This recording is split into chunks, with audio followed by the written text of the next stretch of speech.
There's a lot of talk these days about human smuggling moving across the Sahara towards Europe and Italy in particular. And Niger seems to be, and probably is, the hub of these routes. Now the point is that what we see in Niger these days is the fact that the very infrastructure of human smuggling is very much related to how the country is ruled, is governed in a much more hybrid way of ordering the country rather than the Westphalian form that we are more used to.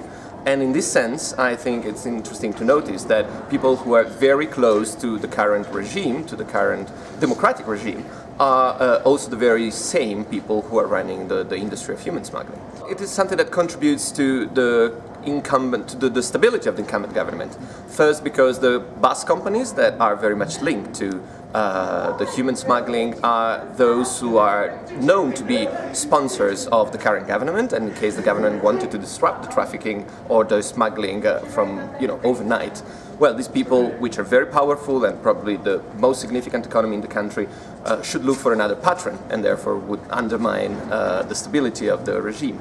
But also those who are driving cars and buses and vans across the Sahara north of Agadez are often the very same people who engaged in rebellion and insurgencies a few years ago, and therefore you can understand that the government is not so keen on depriving these people of their current jobs, in spite of the fact that this is not completely legal. Also, the army is making huge money through the industry of human smuggling. They're basically levying a fee on all those who are passing along the main routes of smuggling in the country.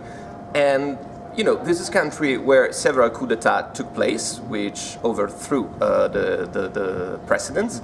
I think 6 of them since independence in 1960. So you can understand that the power needs to make sure that the security apparatus is quiet, and therefore probably they see the perpetuation of this systematic bribery and solicitation of bribery and racket to the detriment of migrants as a sort of lesser evil as compared to the destabilization of the country.